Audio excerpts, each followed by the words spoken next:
Good evening and welcome viewers to the official coverage of Rain Light Racing's 2026 MATCHFIT Entertainment LMU series here. It is season 12, should I say.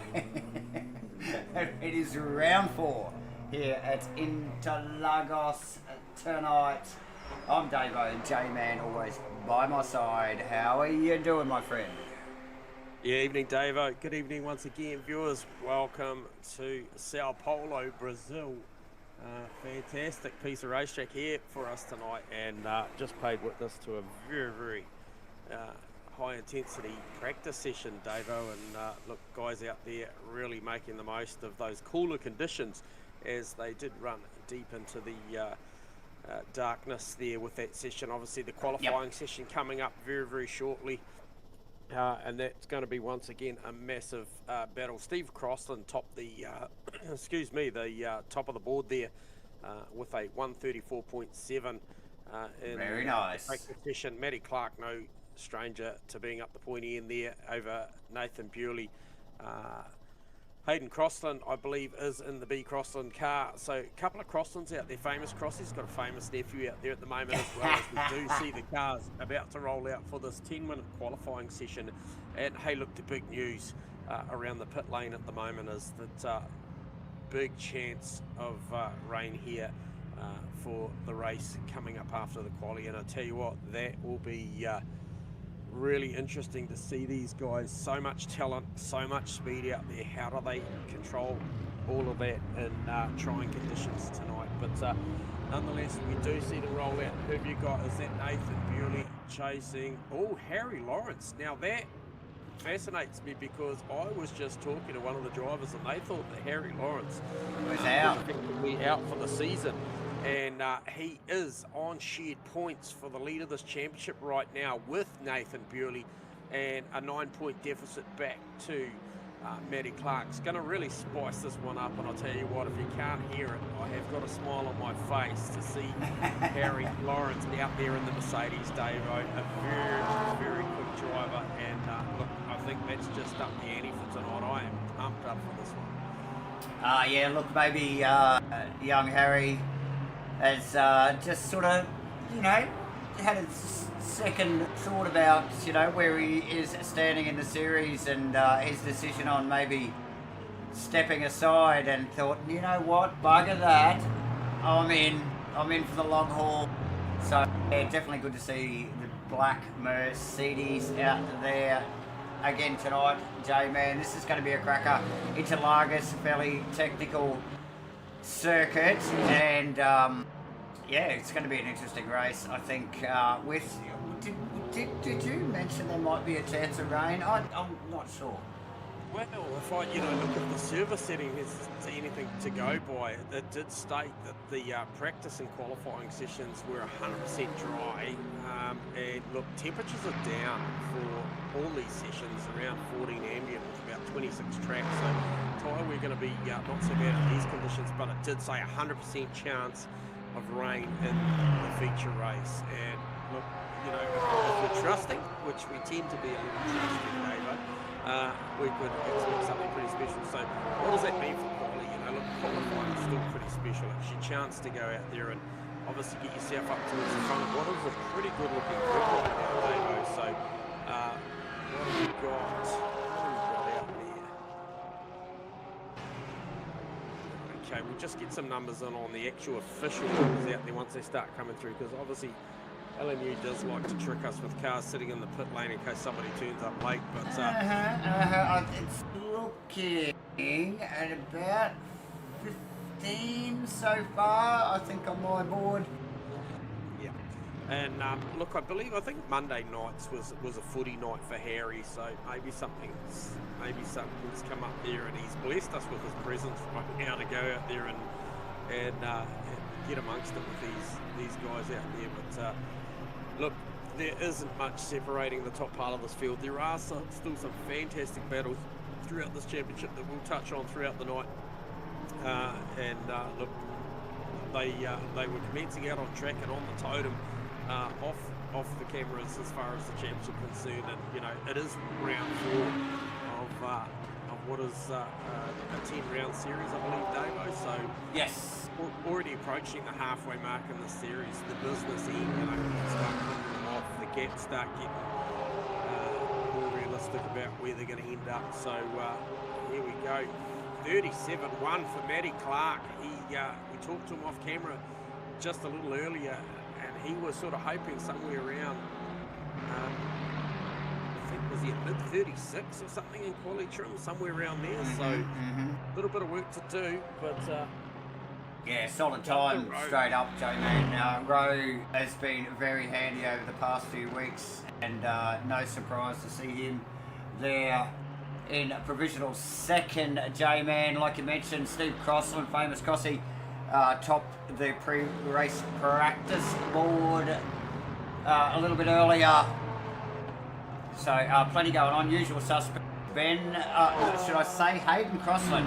J-Man, you did mention, so B Crossland is actually Hayden Crossland behind the wheel in the 777 Aston Martin, J-Man. So it will be interesting to see how the young fella goes. I think Crossy's nephew, I think, is that right? I believe so, yeah, I believe so, and a lot of racing history in that family, and you know, very much a racing family on the sim and in real life. So pretty cool to see. I'm sure it'll be a proud moment for Crossy to go out there and race with another one of the family. So Definitely. Pretty cool stuff.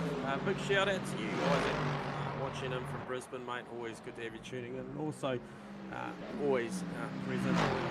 We do appreciate that. That is Sue Clark, and also Lisa Teague. Yep. So big Teague support was always and always good support for Maddie. Yeah, we love it. Actually, Teague just rolled out of that before the last one. I just wonder if he looked up the road and just saw maybe a car up there wanted a little bit more gap. But yeah, that was a little awkward.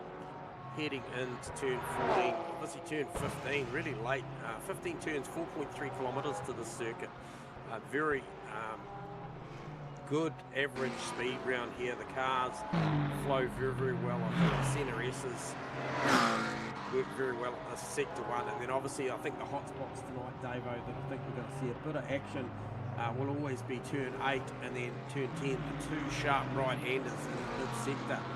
Sector 2 of the lap, they will be hot spots for passing. Yeah, look, it is quite a technical second sector here at Interlagos, and look, overall the circuit quite technical. Even the fast stuff can be a little bit tricky at times, J-Man. But definitely that second sector, just with those switchback corners and a little bit of camber change throughout, will keep the boys on their toes, as we might see. I suppose as the tyre deck starts to kick in a little bit. Camera on Sam Carson at the moment, just in the top 10.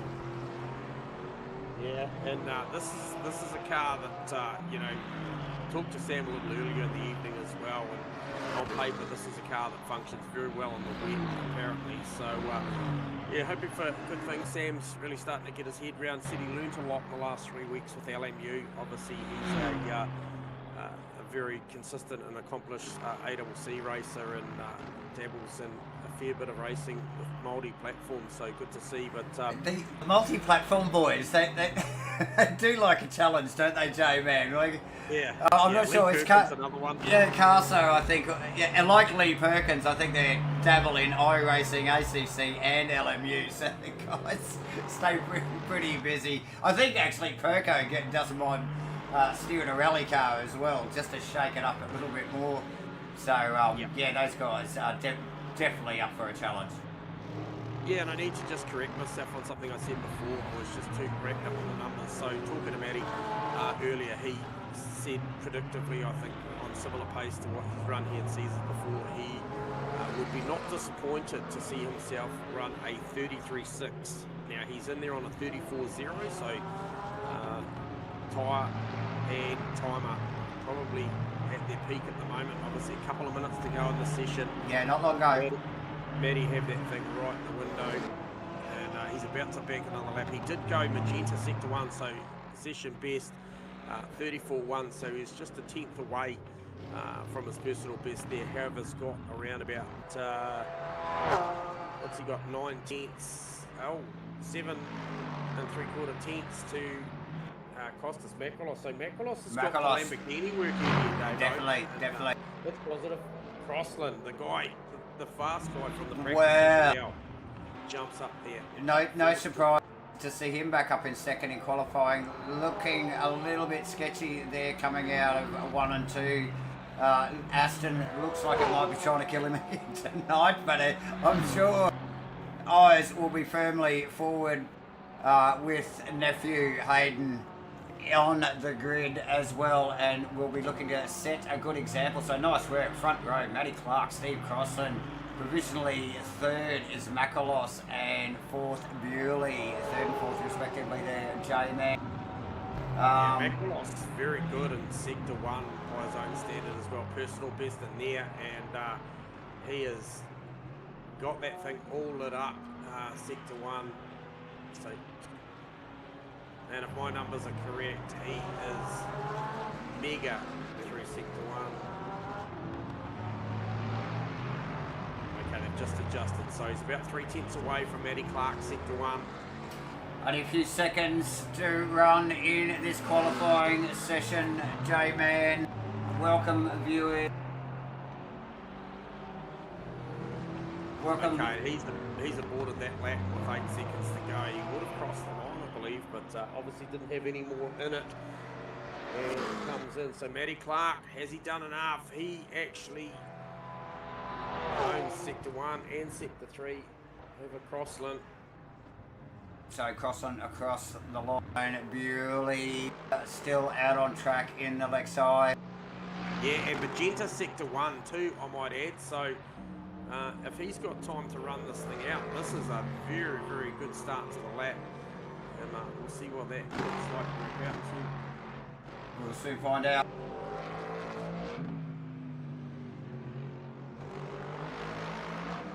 Yeah, so he is slightly quicker. As you can see by the magenta is sector 1 from, well, you can't see, but I can, in sector 1. I can see that one, yep. Yeah, gonna get a sector 2 split. What does he run? Any second here.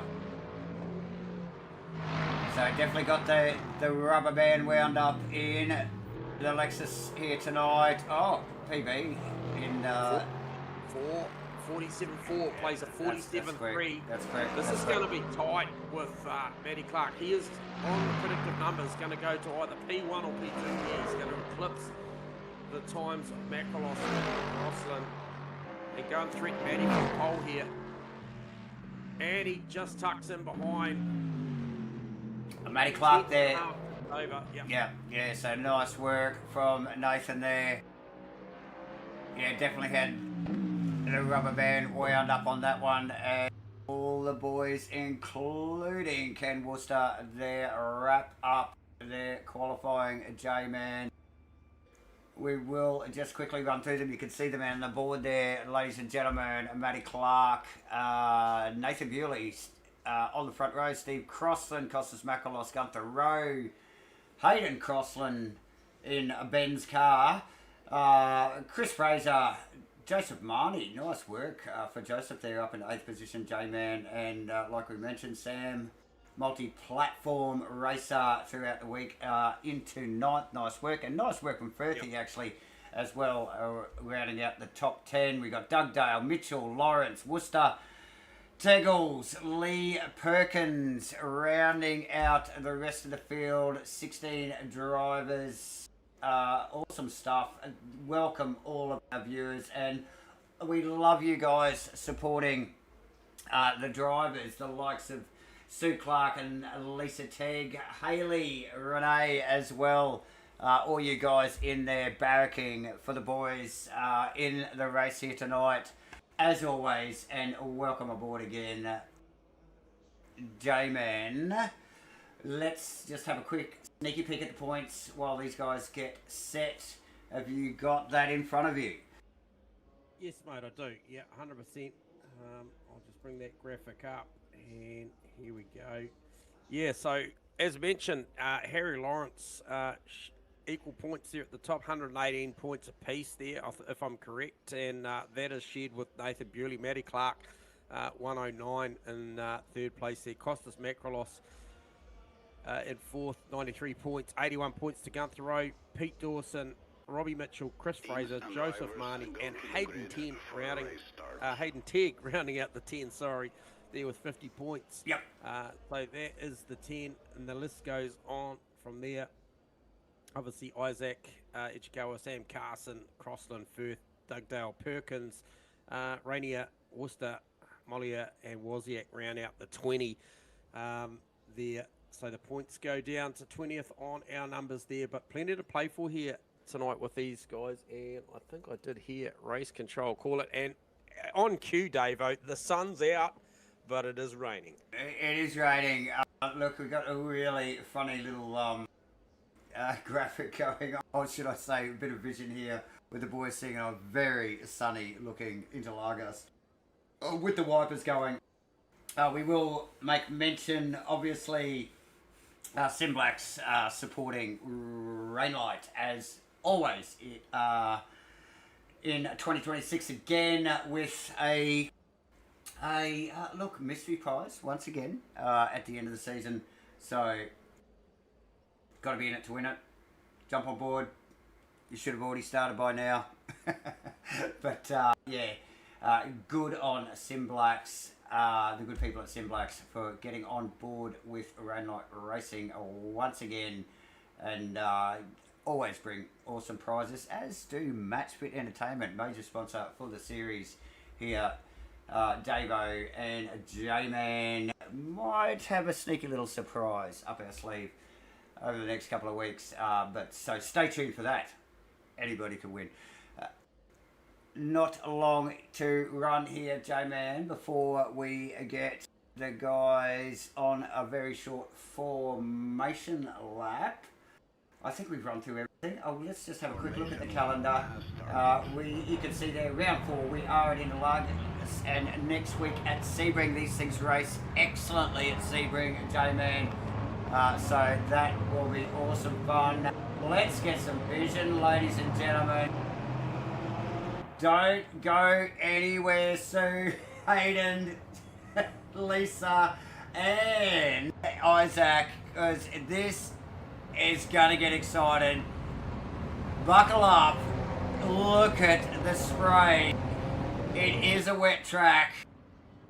Oh, I'm nervous for the boys, J-Man, to be honest.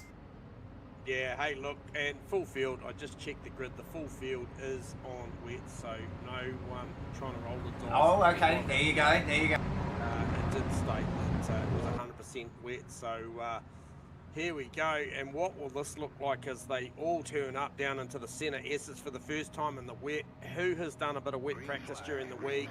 We're going to find out as we see them away. Green, green, green. And so we're just out of the front of, I think it's Sam Carson's car, and get a load of that little bit of biff and barge there in the background. That's Marnie around, but the spray, look at it, he can hardly see a thing. And he's in 7th position. Green lights, it's go, go, go. And look, absolutely fan, get some vision here though, so they can see what's going on, because the spray is intense. Absolutely good clean start from the top end of the field there, all the way back down to, I think it is Fraser. Marnie, like we just saw, a little bit of contact into one, easily done in these sort of conditions, and had the Porsche around.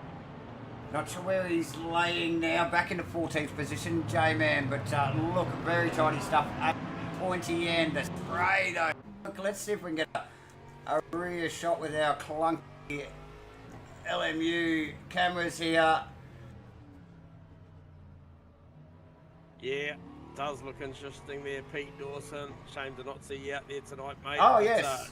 She's G'day, a very PD. wet track out there, and yeah, great start by Matty Clark there, and a good, strong, assertive move there from Nathan Bewley on the outside into the senior races. So we get the fight that we're expecting already between Matty Clark and Nathan Bewley. This is going to be a hell of an arm wrestle for an hour and 15 minutes. Oh yes. Keep updated on the VE, what it looks like. We know if someone's saving a little bit of energy, providing some time in the pit lane, we can already see there's a 1% difference between Matty Clark. He just misses the apex slightly there down at turn 1 and allows Nathan Bewley just to close that gap a little bit. So pressure on already, but there's about a 0.5% already after a lap between those cars. Now Gunther Rowe with a fantastic start there managed to hold that. Yeah, definitely in touch there with Bewley there, J-Man. We just had cameras on Harry Lawrence's Merc actually as well. So clean start for Harry and trying to work his way through the field already up into 7th position and past Sam Carson. So plenty going on at the back end of the top 10. Exciting stuff. The field has spread a little bit, and I suspect purely, oh well, apart from this lot here, get a load of these guys. I think that's Perko, Teggles, Worcester and Marnie. They are locked together, all 4 of them. Yeah, that's a fantastic fight going on there. I just see Nick Firth really wide down there coming out of 8. Always, we just pick up on tags actually, just trying to get the power down, unforced. A little bit of a half spin there for Teggles. Marnie, should I say. So yeah, tough. He's already having a tough race here, J-Man, tonight. Round 4 at Interlagos. Just sneaking past Robbie Mitchell. We'll get back on Lawrence there for a moment. So through on Sam Carson. Now we mentioned that on paper, the 2 really good cars around the circuit in these conditions is the McLaren and the BMW. Now I don't believe we've got any BMWs out there tonight. Here we do. Now interestingly, we've seen a lane and he got a stop go. So I'm not sure what that's all about, but baptism by fire here.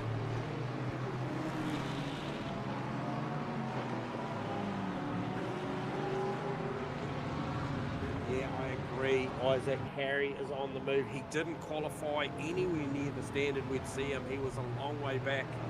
He was around 2.1 seconds off the lap that Matty Clark had laid down, which was a very good lap. But yeah, I think Harry Lawrence late to the party here tonight. Obviously, maybe a late decision to come racing here tonight.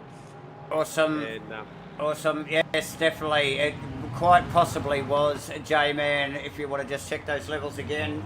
But look, Matty Clark not setting a foot wrong. Obviously clear track in front of him does help. Of course, Bewley hot in tow, as is Gunther Rowe, mind you. So Gunther doing a stellar job in the V-dub. you sound amazing, David. Oh, thank you. Thank you. Good solid stuff. Gunther Rowe took that Porsche. I just wonder, good field of Porsches here at Greylock Racing on a Monday night. So obviously Gunther hitting that pack, and obviously we've got Chris Fraser tucked in behind Costas Makrolos. He'd be the second Porsche. We've got Harry Lawrence starting to make some good inroads to those guys as well. As we see, actually, who was that? That was Makrolos just running a little bit off a line, and this is going to invite Fraser. the Falcon liveried Porsche of Fraser. Oh, he's going to big round the outside, get all that drive traction down.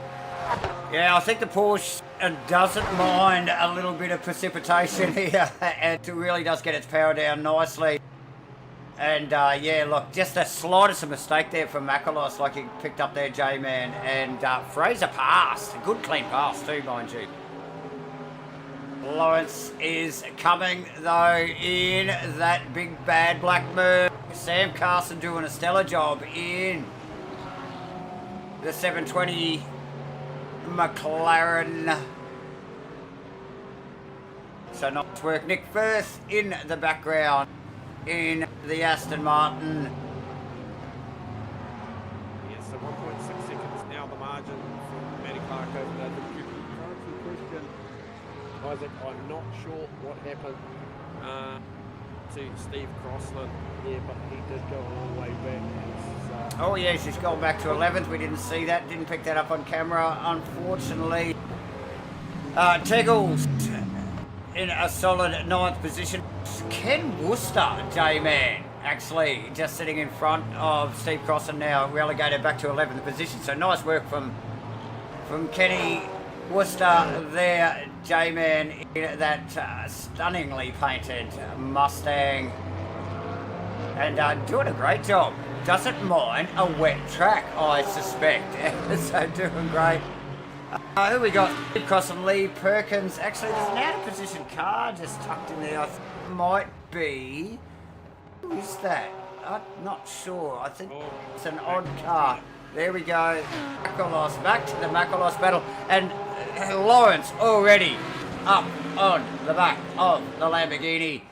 Macalos running deep down into the centre curves there, turn 1 and 2. He just so ended up having to take to the safety grass.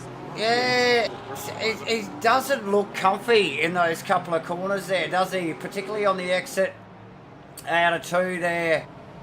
And and Lawrence very. What a! How about the car control? Amazing. So just looking for a little bit of tight here, but if we could just see as they came around through turn 7 there, we're just starting in a few spots on the racetrack viewers to get a little bit of pooling, so a little bit of puddling. I'm not sure whether at any point there is any rivers that flow across this track. Just starting to see a little bit of standing water. Once again, to the right of the apex, there's a little river that's running off across the road there, just as they approach turn 10. So just things to think about for these drivers as they do there. I was going to say, if there's no rivers running across this track, I'd be surprised. So, definitely, that sort of track. Who's that? It might be Crossland. That's young Hayden Crossland in the pit. And somebody else might have been in the fence there. Actually, that might have been Steve Crossland in the Simblacks car in the fence after he'd only just snuck past Ken Worcester there. And it puts the Aston into the wall. So not ideal start to Crossy's night. Look at Taggles on Firthy, J-Man, as they come across the start-finish line. He just got better drive coming out of 13. It started back down there, got the nice line, got all the power down. You mentioned it. Engine over the rear. Is this Porsche? Is this the right rear? You know, these things get to come out and play a little harder. Yeah. Hey, another notable thing going on at the moment is, with the exception of the Clark, is still fully margin now, 2.7 seconds. The Bewley Gunther Rowe, Chris Fraser battle is pretty hot, and obviously Harry Lawrence sort of got to the back of Costas Macrolos and then just started sliding the car around a little bit. So he just, as those conditions worsen, and they are clearly worse now than the start of the race, I think that's starting to affect Nathan Bewley, as I just saw him grab a big handful of opposite block as well. So just ever-changing conditions. The drivers are just going to try and be disciplined and go with it here. But it looks wet. Over the back of him. It looks very wet. I think we'll get this shot here. There's one of these camera angles here, and you can. There it is. There. Look at the puddle of water on the side of the track there. Yeah. As they come out of that corner. Here we go, we'll pick it up again there. Look at that. Gunther Rowe now got good drive off the turn. He's on Bewley. He's got this already. Yeah, nice pick up, J-Man. It's going to be a drag race there, brother. Yeah, back really under brake. Very, very good. Oh, has he got it? Has he got it? Oh, no, Bewley. And that in the wall, heavy, no rear wing. That is taking Bewley out. That is very unfortunate. I don't know really what else to say about that, but big accident. Whoa. I thought he had that. Looked like he had it, and then he didn't have it, and then he had it again, and then he didn't have it. Oh my. It is on. Unpack that.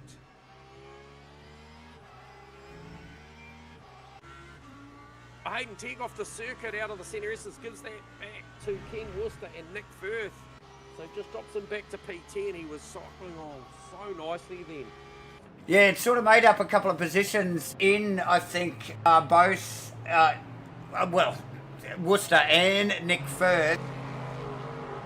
And yeah, for him to go back just shows you how trying these conditions are. Like you said, the weather does look like it's getting worse. A lot more spray on the track and the puddles, the rivers. One thing to be out there driving these conditions at the moment with all the aero that these cars have got, but not the luxury for Nathan Buell. He's literally trying to pull this thing back to the pit lane with no rear wing and a lot of rear damage, and this thing, even at slow speeds, wants to rotate. I feel for Nathan in this situation, but absolutely, for him trying to make something of this. He knows he's got to play the long game. He absolutely does. Fraser and Rowe, that's a good battle, and obviously Mackerel still holding down that P4 and got quite some margin actually now on Harry Lawrence. So Harry Lawrence with a mistake in there as he just goes through and runs, just trying to get a read on his last lap time. And again, Lawrence so deep under brakes and then very quick to get the power back on and get that right foot back down. And we've seen that Mercedes very sideways a few times already tonight.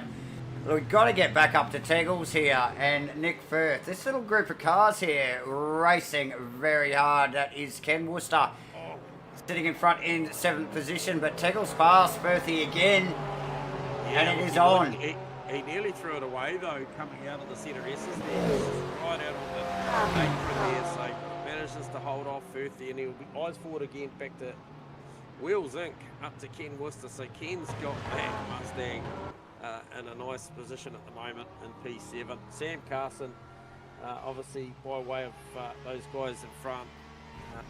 Bad pick up on Sam. He just had a big handful coming up turn 10, but turn 8. Sorry. Those guys obviously with Nathan Bewley going backwards have all gained a spot. Yeah, look, we called Marnie out having a tough start to the race. But just persistence is shone through there, and back up into 10th position. Now we're just off the front guard of this car, this Porsche Marnie's here. Just have a look at the amount of standing water on this track here. We'll just sit on this for a moment. Oh, as he ducks down, shows the nose on Nick Firth here. But just puddles are plenty. Couple of rivers running across the road, but look at the standing water everywhere on the edge of the track. Yeah, fantastic battle going on there with those boys. They have got it all going on. Marnie, Teague, Firth. And as I mentioned, Chris Fraser getting through on Gunther Road. So, distant past. And he is actually pulling a margin now. So just watching that gap there, it was a little over 4 seconds to Matty Clark. And yeah, it does look like it's sort of plateaued. So it'll be interesting to see what the progress is like for Chris Fraser. He's obviously pretty comfy in that course right now. He's moved forward.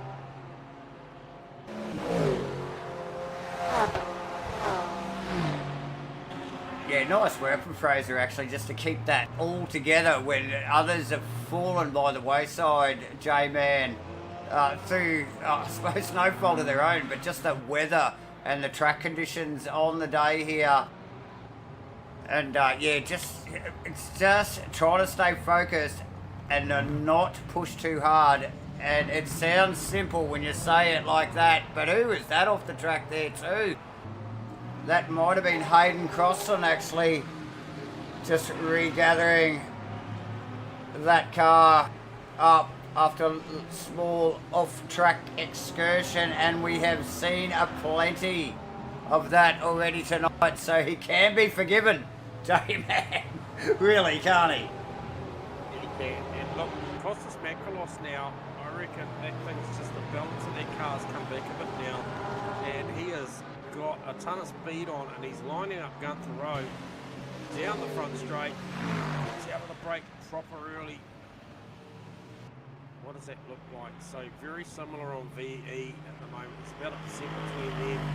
The guy is using the most at the moment. Again, by way of how fast he is Matty Clark. Oh, no, true that. And you just did mention Makalos there, and again, the camera's just picking him up, struggling through 1 and 2, as well. He pretty well has done the whole race so far. So that Lamborghini definitely not a happy camper when it comes to T1 and 2 when in the pissing rain. So it's a little bit of a fight still going on there between the Lamborghini and Costas Makalos. But look, he's in 4th, J-Man, and not that far behind Gunther Rose. So still a podium finish just right, only a few car lengths in front of him if we can keep all that together. Fraser's actually hasn't moved too far away from that little duo either. He's actually just come back to the mates, and that margin now 7 seconds for Matty Clark, so it was about 4-3, so big mistake there, and look, you can let them off that at the moment. For sure. Won't be the last one we see multiple drivers here in these conditions tonight, so they're obviously just exploring the absolute limits under these conditions. Obviously, we're used to seeing these guys operate in very good conditions, and yes, they make the most of it. But look, this one here is going to be a real challenge. I'll be interested to hear the feedback.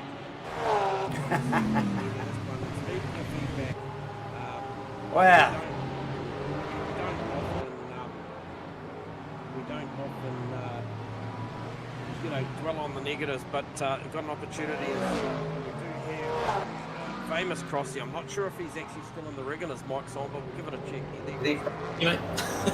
Hey mate, look, we'd like to drag you down here under better circumstances, but tough night out there. Just give us and the viewers a little bit of insight of how tricky this is. It's it just bites. It just comes out of nowhere. So you got to drive about 5/10, what we would normally, I guess. Yep. But I thought I had it nicely under control. It was going all good. Then after the first initial spin, I thought, okay, I'll just regather, and then, but just out of nowhere, it just seems to, I don't know, you do the same thing lap after lap, and then that back end just goes, no, not this time. So, yeah. And it changed, pretty quickly. Crossy, obviously we saw the sun out in the start of the grid, and wipers were on. Everyone opted for the wet, but hey, look, that standing order came about pretty quickly, mate. I think we saw standing order within about four or five laps. We could start to see that the cubes out of 13 on the way out of the final sector, and that they weren't available anymore. The adjustments that you had to make on the fly, Crossy, are plenty, obviously. Yeah, and it was just all under acceleration, so it was the braking was fine. There's no grip mid corner. It's a wallowy thing, pushing. Yep. So it's all just throttle control. Had the traction up to 8 or 9, which is normal. Sorry, I just interrupt you there, Davo. Yep. Did you get the pickup on Chris Fraser from P2, now currently back to P5, with a big mistake in the final sector that was effectively just that long loading corner heading up to 13 and ended up out in the grass. And Crossy, that's how quick it can happen. Obviously, leaning on the car a lap before, you probably thought you had the grip, turn back up there in the next lap, and it's not there. Yeah, exactly. And Gunther was complaining how much the Porsche had been hobbled, but there he is in second. Look, I think the Porsche looks fantastic tonight. Obviously, Gunther Rowe, Chris Fraser, we've got Marnie and Teg also featuring strongly, so maybe that boxer over the rear axle is not a bad thing tonight. No, he's got all that. Yeah, rear end just looks solid coming out of the corners, doesn't it?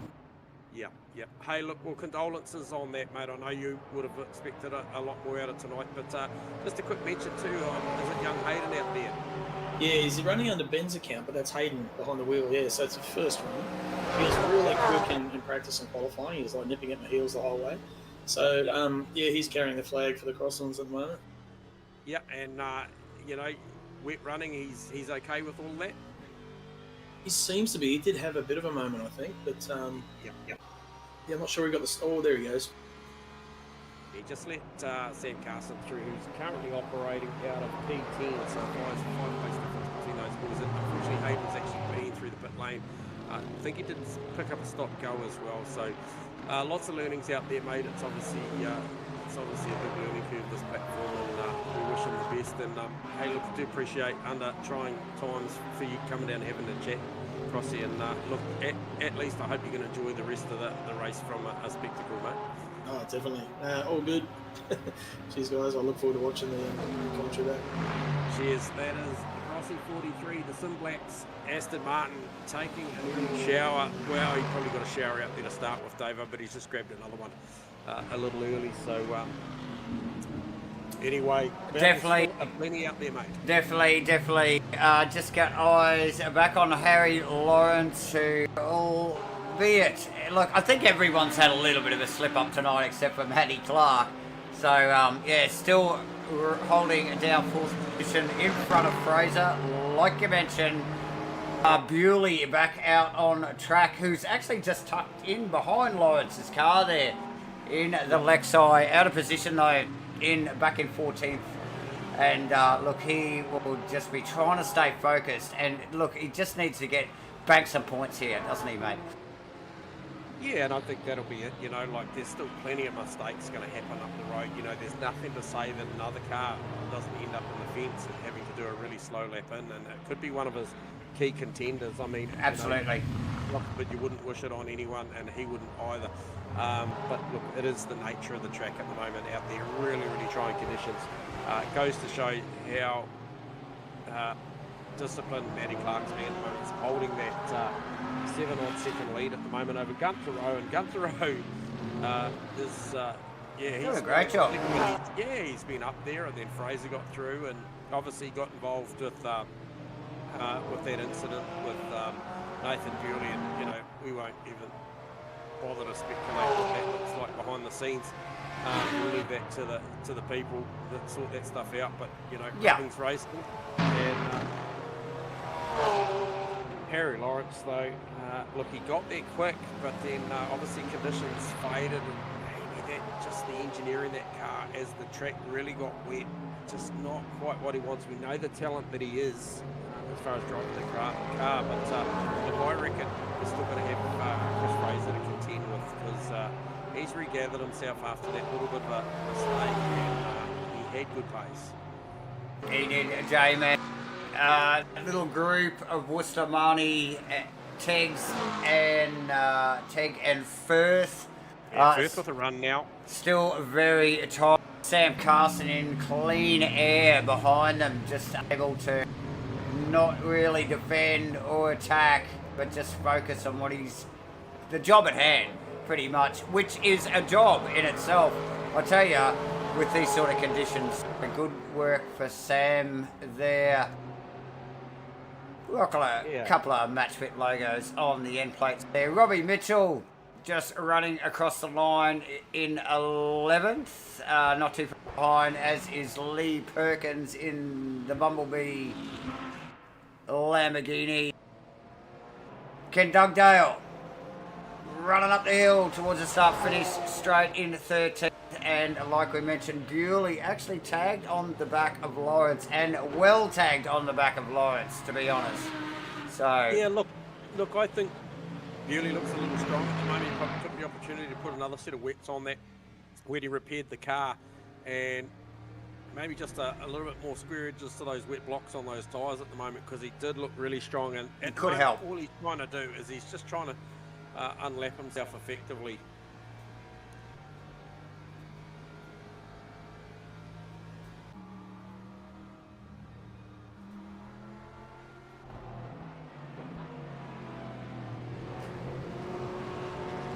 Firth on tag.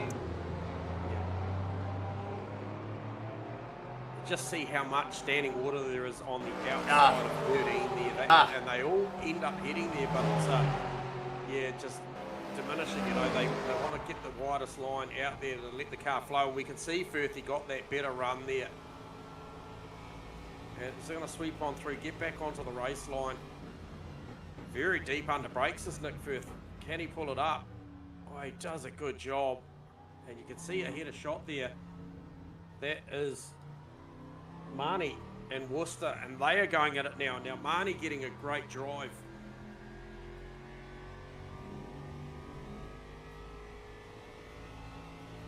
Out out of turn 2, and it runs them all the way down here to turn 3, and then comes the long sort of loaded corners. The questions are asked of the tyre: how hard can you lean on it?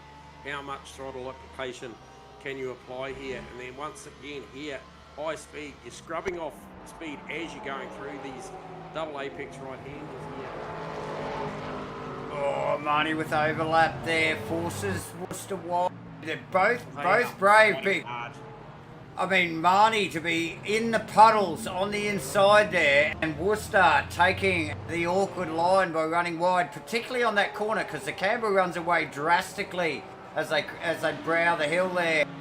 Yep. So these guys definitely slowing each other up, as you can see now. Firth starting to tag back onto the back of that battle. Jules not going anywhere. Yeah, he's going with them, isn't he? Definitely.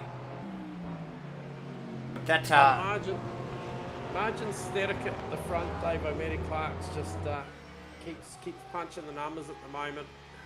He has got a 136.65 lap average. Wow.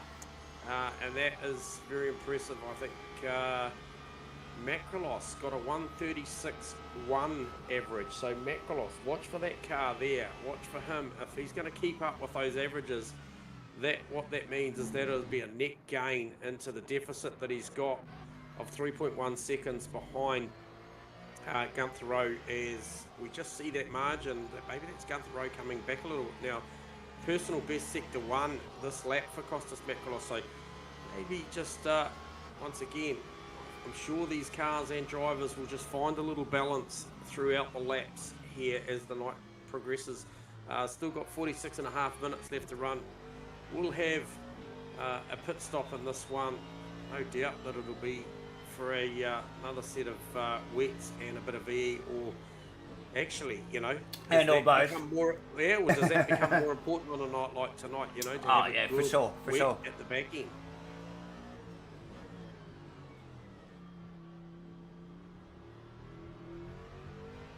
Marty pushing hard on Worcester. Worcester doing a stellar job here. J-Man keeping that Mustang, a Mustang of all things, in check.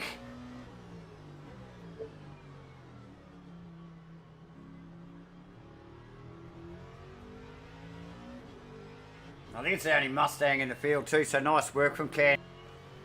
Rocking the Ford badge there, and well represented is that badge here at the hands of Ken Worcester.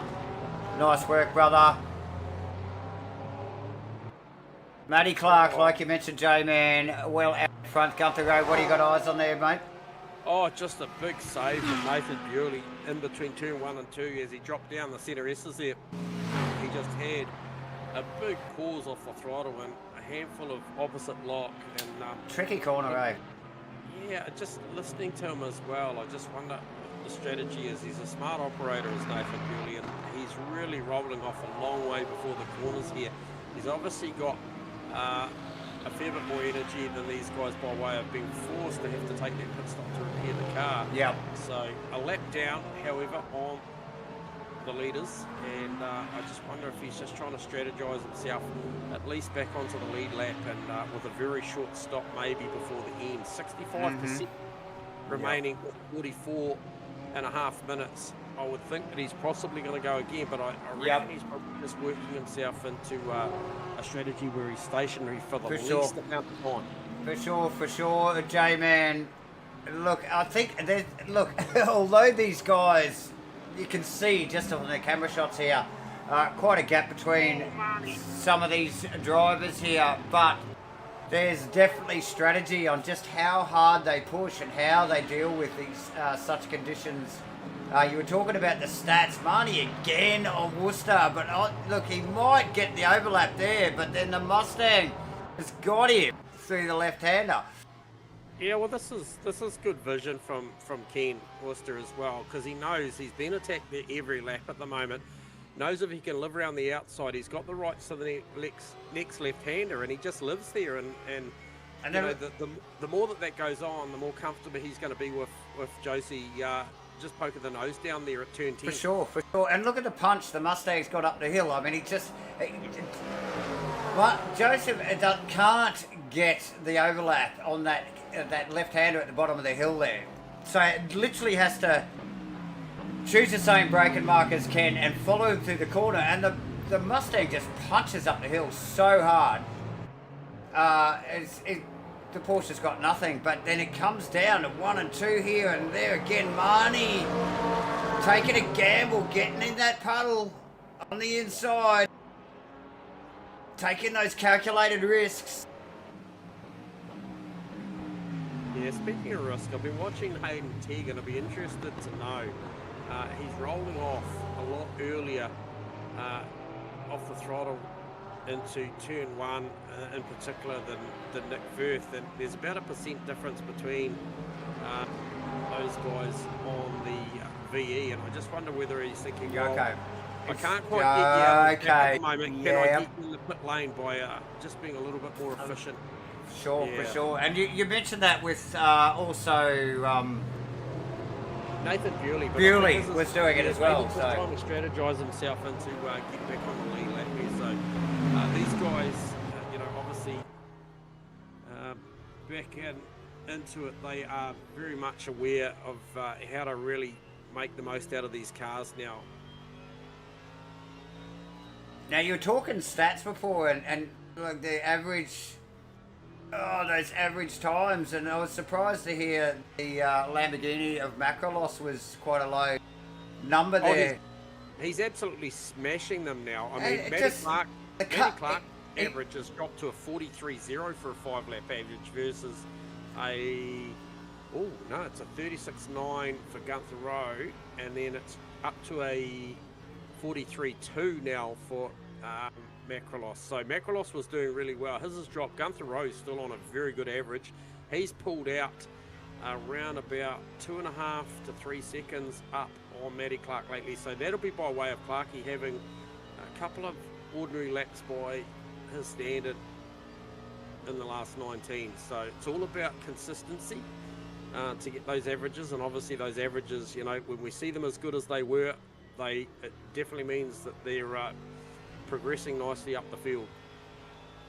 Absolutely, and I was going to say, that surprises me because he does not look comfortable in that car on a few of the corners around the track. So, again, these guys taking very calculated risks to get the times and the averages that J-Man was just talking about there. Look, hard to take my eyes off this Ken Worcester Joseph Marnie battle. Very disciplined drive from Worcester, J-Man, and Marnie, look, just trying every trick in the book to rattle him, and it almost looks like the Porsche's trying to kill him every now and then or every other quarter, but he persists.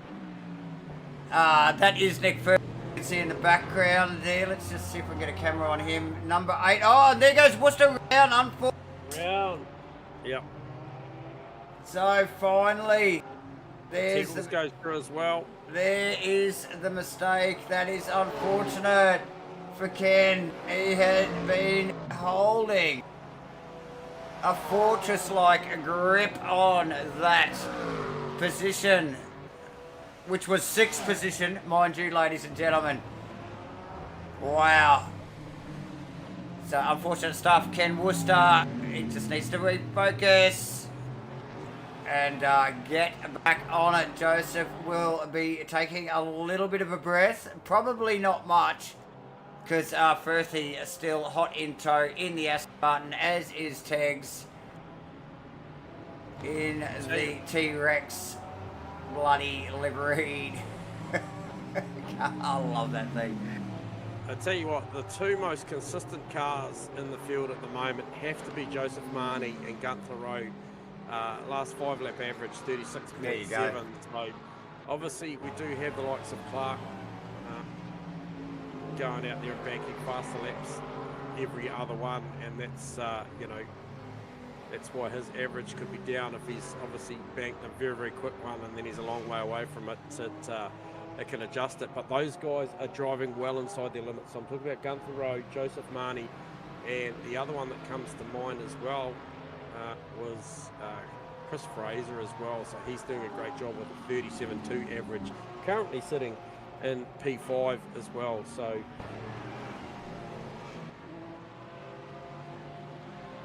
yeah, Chris Fraser doing a stellar job. There's actually quite a handful of, healthy handful of Porsches out here tonight, and they all are doing reasonably well. As we see Lawrence with Makalos in tow, that is an out of position Bewley that we have cameras on there. You can see him just tucked in behind Makalos's Lamborghini there. He was tagged on the back of Lawrence there for a while, but I mean, obviously with Makalos sneaking up behind him, he's under blue flag there, isn't he, J-Man? And he really would have had to been forced to let that Lambo pass. yeah. Good little fight going on here.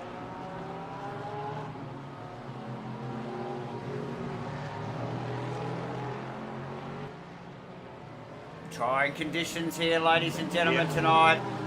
Correct. Isaac Lawrence is into third, so good little battle going on. Yeah. He's moved forward nicely.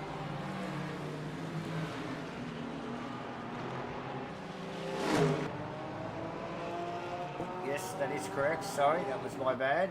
I thought it was the other way around. Thank you, Isaac. You need to be on the team, Sunshine.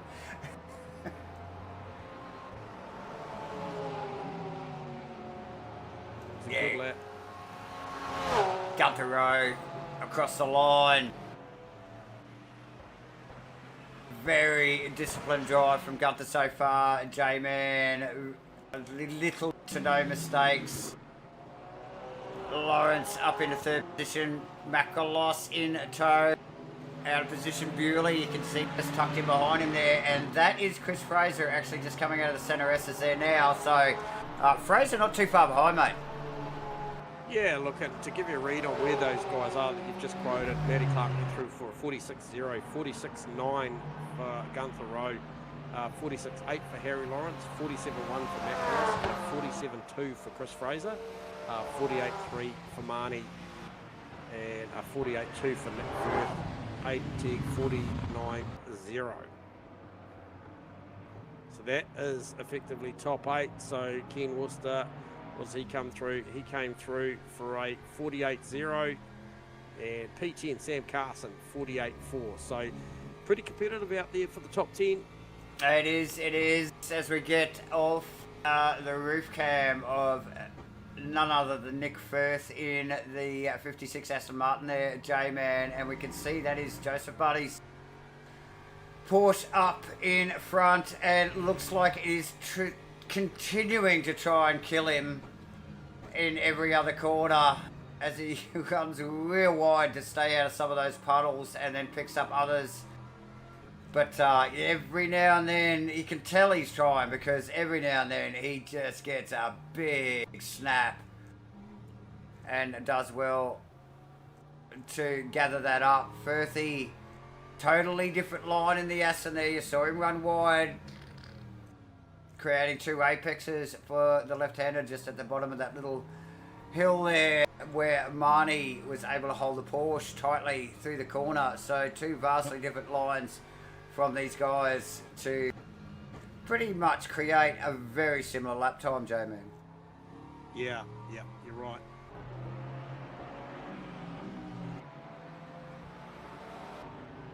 Let's give Matty Clark here a little bit of airtime.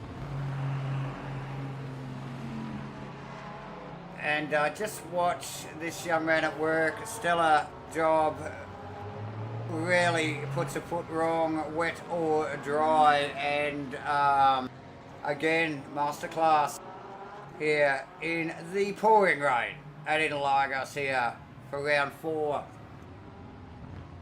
in the 2026 Rainlight Racing MATCHFIT Entertainment LMU Season 12. Proudly supported by SimBlacks as always, and broadcast to you live on the internet here tonight by none other than myself and J-Man on the mics from MATCHFIT Entertainment HQ. Matty Clark, stellar job, J-Man. Just look, there's nothing spectacular to say apart from the distance he is out in the lead, because it's just so smooth to watch. He doesn't look like he's fighting the car, doesn't look upset, doesn't look out of control. It's just business as usual, isn't it? Yeah, it is, and you know, like we've seen the gap ebb and flow, but at the moment, just really performing beautifully. Last lap round 46.4. A lot of other guys at the moment falling into the, you know, anywhere from 48s to 49s at the moment. So he's just doing a really nice job with what's underneath him. He's at this point now with just over half an hour to go, he knows what he's got. He would have felt all the danger zones. He'll know where the risky parts of the track are, and you know which puddles to stay away from, and just got a real nice flow at the moment. And on a night where realistically, due to the unfortunate situation with Nathan Bewley, he needs to capitalise. You know, there was a 9-point margin between himself and the shared leaders of Nathan Bewley and Harry Lawrence, and obviously Harry Lawrence did a nice job in P3. So, Lawrence, yeah. We're talking about Lawrence. We're just out of the in-car of Costas Marakalos, tucked in behind Lawrence, and Lawrence out of 4, I think it was, a 4 or 5 there. The second of those 2 double left-handers there. Big snap of oversteer, had the car off the track, and was lucky to grab it up. Makalos gaining a couple of car lengths there, at least, J-Man.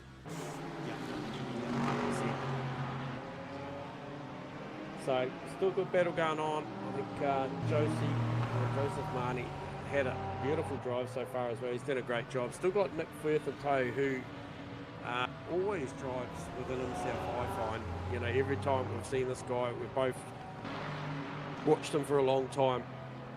He won't overstep his own abilities, and that serves you well in these conditions.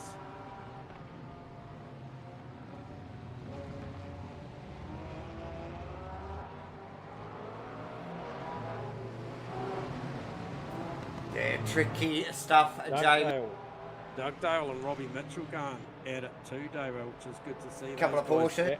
Battling for 11th and 12th. So Mitchell clearly going back to Dugdale. There was quite a healthy gap between those two cars. Yep. About 10 minutes ago. Yeah, 55.7 was the last that round, and compared to Dugdale's 48, there's your margin right there, buddy. Yeah. So yeah, nice work from Dugdale. And again, it's just we talk about a lot, and it's about the focus. You know, like on a night like tonight, it is critical to just stay focused on the job. It's a bit of a 8.5, 9/10 race, isn't it, mate? Well, Crossley called it 5/10 as we see Robbie Mitchell I out the saw that. on the exit of 13 there, and I'll tell you what, it's going to give all the incentive to Dugdale Dugdale to get gets it done.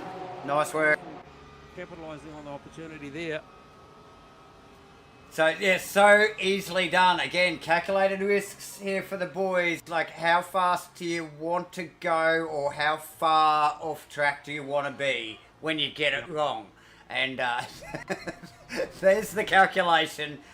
Put an equal sign after it, and you guys work it out at the wheel. But yeah, nice work from Dugdale there. Again, just keeping his nose clean, keeping the car pointing in the right direction, has slowly gained on Robbie Mitchell, and then with the slightest of mistake, now past Mitchell. Mitchell again very deep into, I think that is, they would class that as 4. The first of those 2 left-handers there. So yeah, nice work from Dugdale.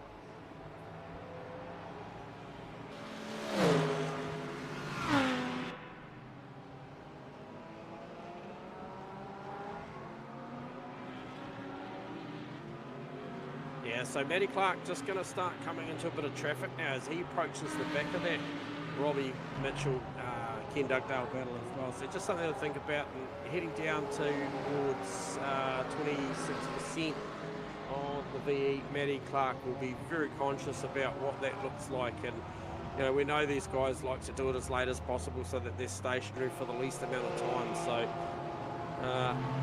he'll just monitor that. He doesn't want to get into any awkward situations that could compromise that 11-second lead that he has right now over Gunther Rowe.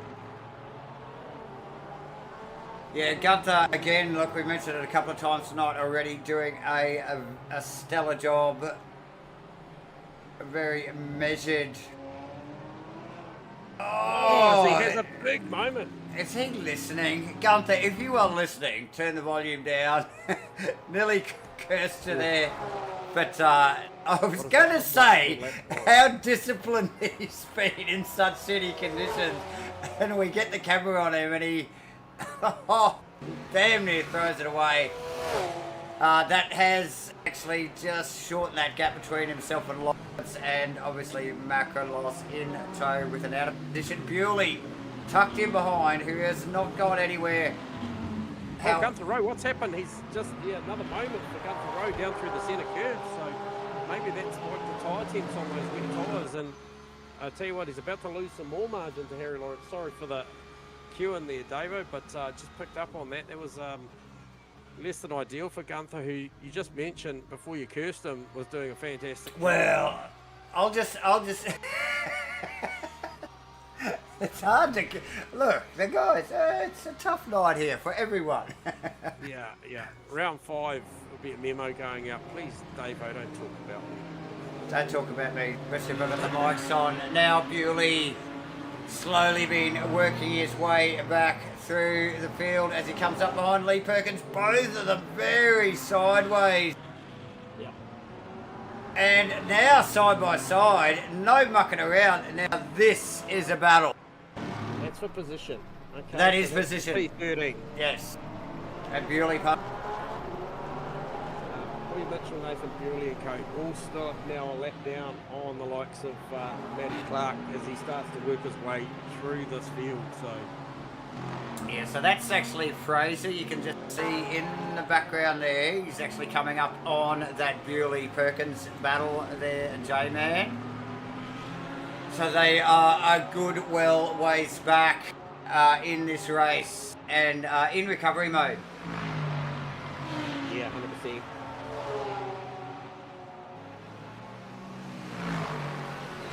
So, Hayden Tegg, Ken Worcester still going at it. That's a cool little battle happening, and Sam Carson right in there as well. Yeah. So it's a three-way there. So Carson, yeah, so obviously, because Taggles actually, when he went past Worcester, had quite a healthy gap on him. So Worcester clearly has either caught up or Taggles has come back to him a little bit. But like you said, that is Sam Carson that's invited himself to that party. And so now we have 3 makes, the Porsche, the Mustang, and the McLaren. And it doesn't get much closer than that from Sam Carson on the back of Ken Worcester's Mustang. Yeah, look, and well, the Mustang pulling a little bit, but not a lot. Like we saw earlier, we know how strong that Mustang is up the hill. J-Man, he's tucked under the wing of it, and the Mustang's still pulling away. Yep. Good in the late phase, though. Definitely good. So good battle here, J-Man. At this stage of the race, what have we got? About 20, a little under 25 minutes. And look at Carso looking for the overlap for the left-hander at the end of this straightaway. It's a drag race to the braking area. Oh, and he sends it in deep. Can he pull it up? I reckon he can. Optimum line here does Worcester look for the cut back. Try and square the car, get that tyre square on the ground, get the power down. Sam Carson does enough there.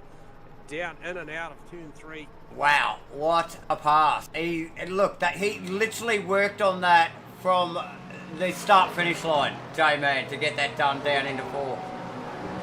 Yeah, he's got the eyes on too. Look at the gap now. He's just really starting to put pressure on Taggles now.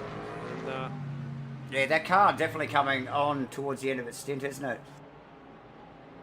Just want to see what the margin is. Okay, now Tegg in a much stronger position by way of VE, so his pit stop time, once they do go in, will be a lot better than Sam Carson. There's some 4% in that. So what that means is, in and out time a lot better for Hayden Tegg. So he's got track position at the moment, and likely going to increase that if they were to stop together. a little bit later in the set. So maybe an opportunity here for Carso if he can't get past, maybe get in early, get it done with still plenty of time to run, 23 odd minutes. He was good down here under brakes last time around. He looks like he's sizing him up just like he did with Worcester the lap before. And the pressure, yes. Look how close he gets there. Into 1, through 2, out of 3 here. And this is where they're really starting to get on the torque curve hot. And it's Wrigley stuff in these sort of conditions. Doesn't quite have the run on the Porsche as he did in the Mustang. Whoa! When he has a good crack at it though. Teggles has given him the space, but only just. Plenty of wheelwork going on in the McLaren there, and he's passed. Okay, so gets into it, relegates Hayden back to 9th, and Ken Worcester's still in the back of shot here, mate. He has not gone anywhere. Nice work on Carso. That car definitely coming to him now. Oh, look, that's Worcester past Teggles as well. Yeah. Caught him napping, I reckon, there. Yeah, slides down the inside at turn 8. That surprises me. I just thought, I thought Teggles would have been just so focused on the back of Carso there after losing a position to him. Maybe that's what happened and just literally was not looking at his mirrors there. Run a little bit wide. Worcester just took advantage of it immediately. Yeah, so, now just looking a great little battle. further up the road, Dave, I'm looking at the Harry Lawrence Gunther Road. There's around about 4% difference there as well, so that's going to favour Harry Lawrence come pit stop time, and he is right on the back of Gunther Road now, so look for a potential positional change at the pit stop time too as well. Okay, so. okay. And so have you got VE numbers for Road, Lawrence and Macalos, J-Man? Yeah, 13, 16, 20 respectfully, so it's Matty Clark on 13%, but with a 17 on second margin, it's going to cover him off for the 3% loss that he's got to Gunther Road. However, at 19% for Harry Lawrence, that's a big net gain in the pit stops. Yeah. Over Matty Clark and Gunther Road. And so what about Macalos? So? Macalos 19% equal with Harry Lawrence, so he looks strong as well. Okay, yeah, okay. Yep. Oh, yeah, he's right there. Yeah, potential for him to jump Gunther Road as well. So. Yep. And they are gaining on Row, J-Man, as like a lap after lap here. Gunther had a fairly healthy lead. Not even 4 or 5 laps ago, and it has slowly diminished. We're getting towards that part of the race where they can be slightly distracted with their pit stops and their VE, the energy, the virtual energy in these cars. And potentially and sometimes they do change their driving styles to potentially conserve a little bit more before the pit stop.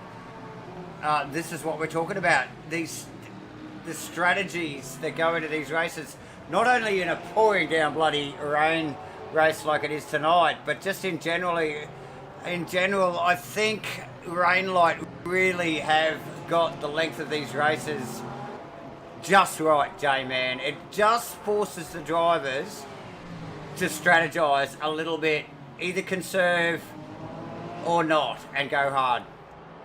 It's perfect. Yeah, absolutely. Now, I'll just leave the floor with you for a second as I get the MATCHFIT abacus out, because I'll tell you something that's just popped up on my radar is Nathan Bewley at 30% VE with 19.25 minutes remaining. Oh, because he pitted so early. He is burning up 2.7% per lap. We'll see how far that gets him. We've got a predictive 40.5 laps, so we've got another 10 laps in this. Interesting. What are you trying to say? That car, that Bewley car, might end up back in the top 10 on the lead lap? What I'm saying is, mathematically, if he carries on the same trend, Nathan is not stopping again, and the field is... I hear what you're saying now. Okay. That's big. Okay. So, obviously he's a lap down. It is comfortably going to put him back on the lead lap. So I'm looking for margin now for Bewley to Mitchell. Okay, let's try and work out what Around that looks like. 13 seconds. So what's a pit stop here? I suppose that's the next critical question, isn't it? Yes. Because Bewley is behind Costas Makrolos on track. He's the next car from Costas. So these guys, he's basically a lap behind these guys, nearly exactly. Yep. Yep. Yep. G'day, Sam Wozniak. Good to see you tune in, mate. So versus somebody like Matty Clark, he's burning up 3.1%, and he's leading that by a long way over the field. You've got, I think, Hayden Tegg, very efficient, 2.4%, 20% energy remaining. He is not going to have to stop for very long. I mean, these conditions do force these guys to get off it a little bit, but it's still such a challenge. The calculations, the practice,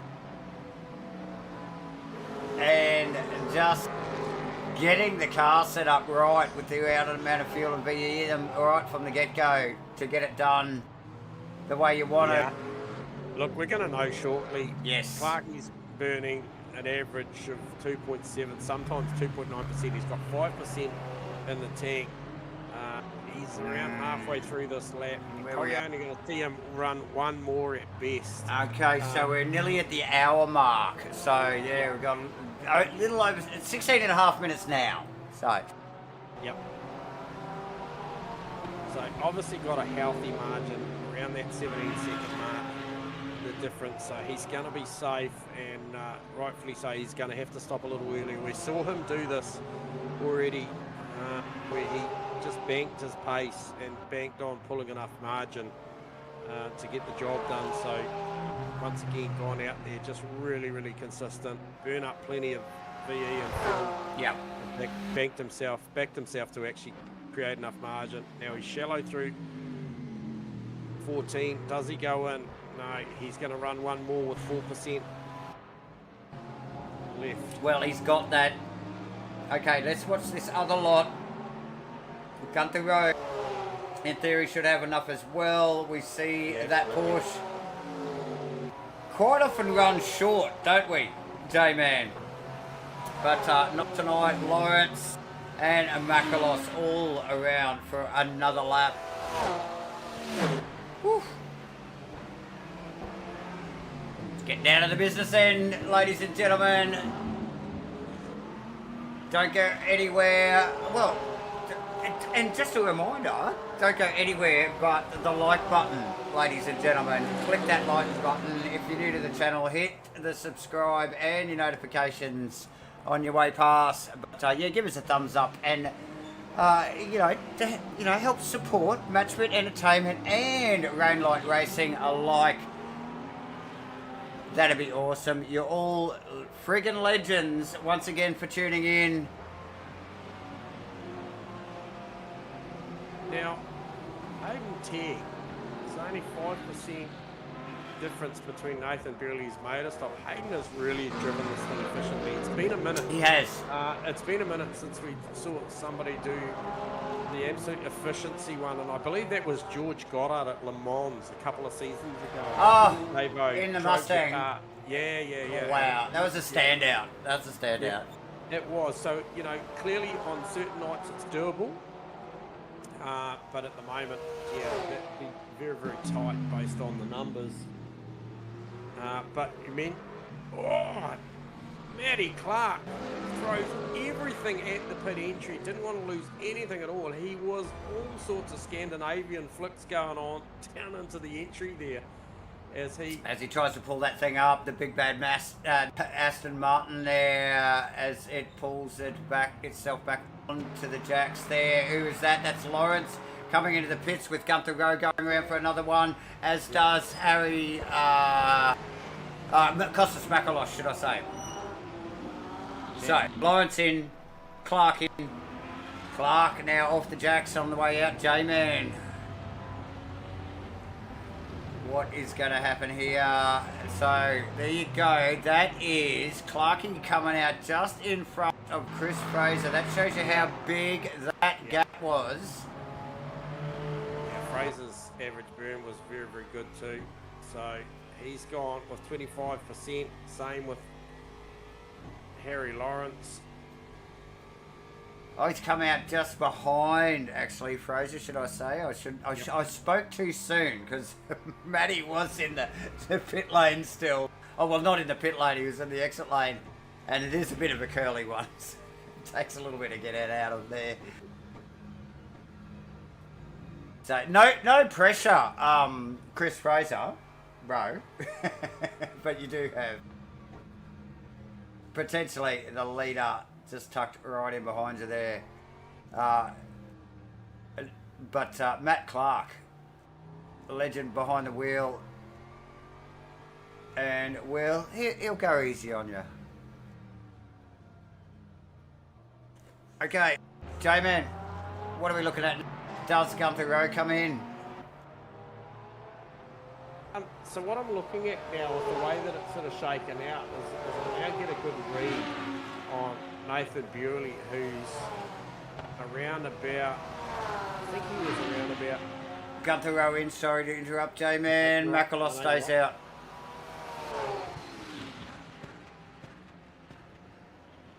Yeah, now Macrolos' car was very, very efficient.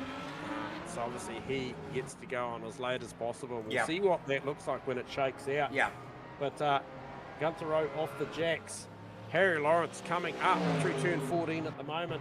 Gunther Rowe still on the limiter, sitting there at 60k an hour, which will seem like eternity. Oh, definitely. And like I was just mentioning about Fraser, even after he can get off the limiter, it's such a long pit exit. Here, Davo, with Harry Lawrence and Gunther Rowe. We're on it. We are so on it, J-Man. Yeah, comfortable for Gunther Rowe. He's up to speed there. So maybe a bit of a net gain there, actually, I think, for Gunther as he exits the lane and can see Harry Lawrence in the distance. But Matty Clark, no issues there. He's just got Chris Fraser to contend with here, and Fraser doesn't have to yield this. There's no blue flags because he hasn't stopped and effectively is in position with 4%. Clarky knows he's going, and a 25-second margin back to Gunther Rowe. There's no real threat here. Nick Firth off the jacks. J-Man, where was his fight? I think he was with, was it Marty and Tegs? Oh, I can't remember. It was, wasn't it? Yes. Now, expect Macrolos to come in this lap, and he's going to play himself into the fight with Gunther Rowe and Harry Lawrence. And they are quick when they come in this lane here. They absolutely gas it up coming in there. Yeah, oh look, I'm sure it is a slippery part of the track too, mind you, J-Man, as well, after they've been out on, you know, well, I wouldn't say grippy, but the premium line, which is the race line at the moment. So Costas Makalos in as we expected. Oh, nearly contact with Fraser there, J-Man. As we see the Porsche just duck in there as well. I noticed that Marnie and Teggles snuck past on Firthy as well as he rolled out of the pit lane. So here we go. She's shaking out now. Yeah, there goes Gunther Rowe. Where is Harry Lawrence? That is the important thing, because Costas Macrolos starting to get on the loud pedal now, coming out big. So just got to be careful here. He's going to come out. Oh, this is close. And there goes Lawrence. So it is status quo, J-Man. Yep. And Chris Fraser comes out the lane just behind those guys. So nothing's changed. Oh, Sam, who got the stop go? That is Costas Macrolos. That is a shocker. No. that'll be a welcome addition to the totem for Chris Fraser, and I think Sam Carson also too, because Sam in the lane. Oh, no. Macrolos, after all that effort, J-Man, we know how tough this race has been for pretty much the whole field. Except for maybe Matt. It seems like, makes it look like a breeze. But yeah, tough stuff. Carso just rolling out of the pit lane now too, J-Man. Yeah, so the gap stabilised out the front now. What it looks like for Matty Clark, it looks like back to 17.5 second margin over Gunther Road. Harry Lawrence about 3.2 off the back of Gunther. Macrolos another 1.2. You can see him there. He's got eyes on Harry Lawrence. Only got 8 minutes to run. Only looking at about another 5. Maybe it goes to 6 lap. Oh, and here he comes. It does come in for that stop go that momentarily skipped my mind. Yeah. And So Chris Fraser will grab that, no doubt. Okay, so we were talking earlier about the VE and the efficiency and the early pit stop from Nathan Bewley, and would that land him back in the top 10 at the end of the race? Well, here we can see it clearly over the back of Ken Worcester's car, currently running in 10th in the Mustang, and that is Bewley in the Tokyo Taxi, tucked well up and past. He got no fight there from Wheels. Ken just let him go there, and I tell you what a big drive here from Bewley, you know, to go out so early and have to work back on this. He really put his head down, and look, if this is, you know, to be as far as he gets, which you know, Carso's a fair way up the road. Yeah. What is he's another 5.5 seconds up the road. If this is as far as he gets, he can just hold his head down. Big drive. Oh, totally. And it just, you know, never back down, never stay down. But just, you know, just get up, get back on it, and, yeah, just get into it. No mucking around. So nice work from Nathan Bewley. What are you looking at? Hayden Teague, Nick Firth. So, was that it? So Teggles has made a mistake. That's Firthy pass. Yeah. And they've got Marnie just up ahead as well. So those three will come out the whole race with a pretty good yarn, I think, to have after that, because they basically have spent an hour and a quarter in the wet together, the three of them. Yes. I don't know what to say to that, but good stuff.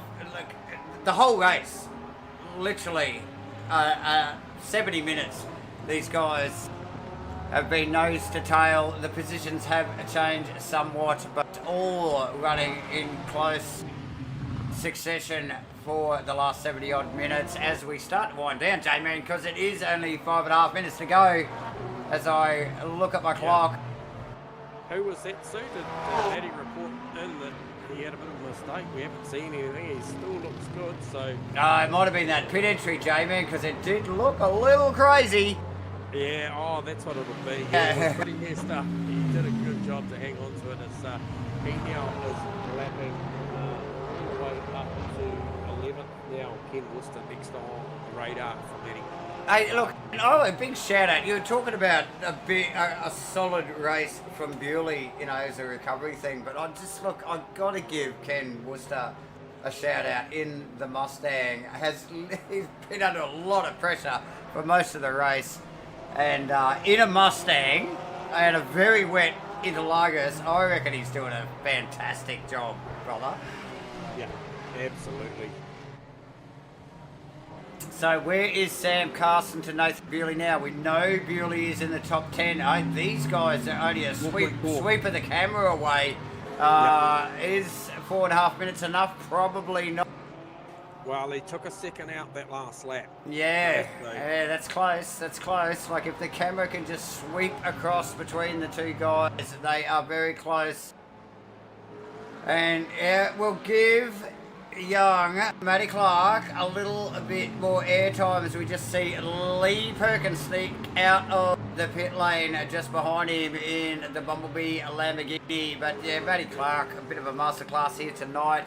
No surprise, J-Man, under 4 minutes to run here in round 4. of the Rainlight Racing's 2026 MATCHFIT Entertainment LMU Season 12, supported by none other than SIMRACING, as always. Matthew Clark leading the race, healthy gap. Gunther Rowe second, Harry Lawrence in third. J-Man. Yeah, just to reiterate, the big drive that Bewley's put on. So just think about this. The guy obviously had to make a unscheduled stop with a very damaged car. Very damaged. On a pit lane. Yes. And then he's come back through. We talked about him driving the car very efficiently. Now he's coming back. The carrot's in front of him, Sam Carson for ninth. The gap at the moment is sitting at 5 seconds. Bewley has a conundrum by way of the fact that he is down to 7% VE with 3 minutes to run. So what do we got? We've got another couple of laps as he crosses the line for lap 40. And so you can see him rolling out incredibly early, albeit he wants to go fast and catch Sam Carson. He's at this point now where he's got to this position by being efficient with the VE, and it'd be a shame for him to blow it now and just run out a little short. So you can absolutely bet that he's monitoring the number to do it. But I tell you what, the number that's just blowing me away is Hayden Tegg. Last lap round only used 1.6% VE.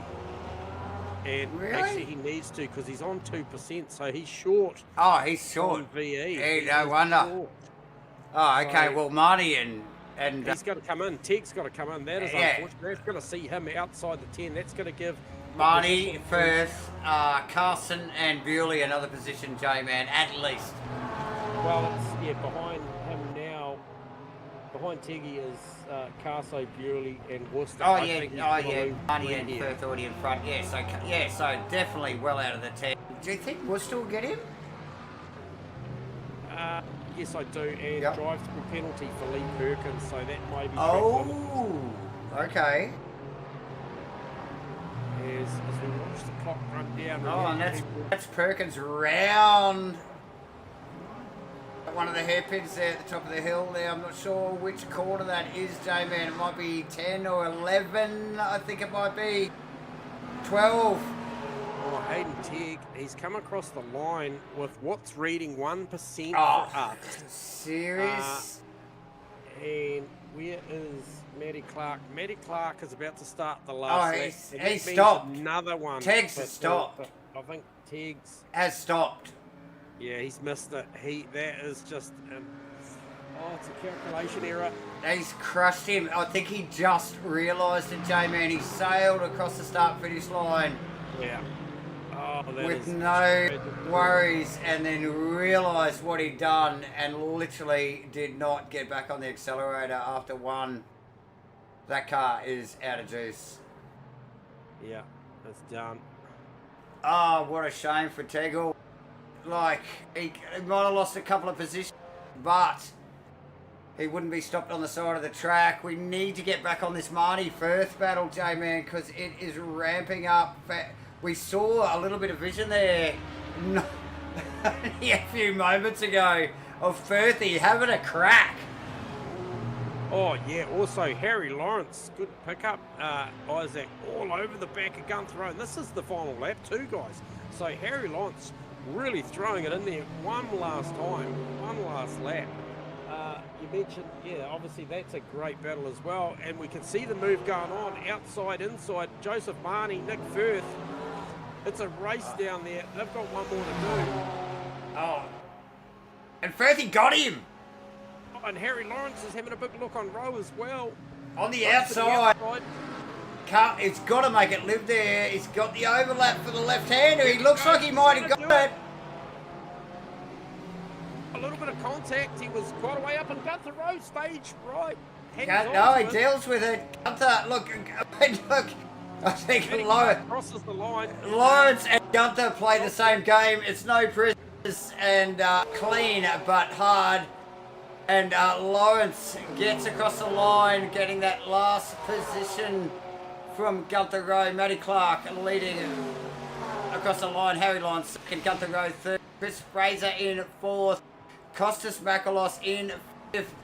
Nick Firth finally sneaking past Joseph Marnie there. Look, I think we would have normally added Hayden Tegg's name in right about there, but no, unfortunately not.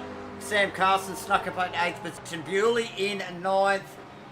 And give that guy 5 more laps, he would have been right on the back of Sam Carson, I suspect. James and Kenneth Worcester in the Mustang in 10th position. But yeah, just watch these boys. Nick Firth in 6th. Marnie's just like, okay, you've got it. Look at how much he's dropped off the back of Firthy there, J-Man. Firthy worked hard for that for several laps to get that done. So a nice work. Marnie chasing him across the line in 7th. Sam Carson. Look, Sam has just kept his nose clean, hasn't he? This whole race really did not show up on our radar too much. Yeah, look, had a chat to him off camera before the race, and look, he doesn't mind the wet. Not so much experience here in LMU, but he doesn't mind the wet at all in ACC. So he was, I think, quietly confident. He knew what he had underneath him, but great job. And I just watched Bewley come across the line, and he comes across with 0.something% VE. So timed it perfectly. Great management, and that really shows the drive that he put on. But yeah, great job from Sam Carson. But Matty Clark, once again, take a bow, man. That was flawless performance. And Harry Lawrence, starting from a fair way back, was another good one. And to fire it down there on the last lap on Gunther Rowe. And speaking of Gunther Rowe, we will get him up here, and we'll just mention there was a few DNFs. Tough race, tough gig, guys, viewers. So Tegs, Hayden and Steve Crossland are all DNFs for tonight. So J-Man, what do we got? Let's talk to these boys. Yeah, so first cab off the rank, and look, I was thinking I was going to interview him second, but however, he was amongst a great battle, and he does get a podium. P3, Gunther Rowe, you got us on comms? Yeah, bro. Yep. Mate, no early shower for you, just a whole lot of battles out there. Just talk to us about how tricky that was out there tonight. That was like doing a 6-hour solo. Scrunched down into 1 freaking hour. Holy cow. I'm sore everywhere. Yeah, very, very good quali pace, and look at even better race pace there, Gunther.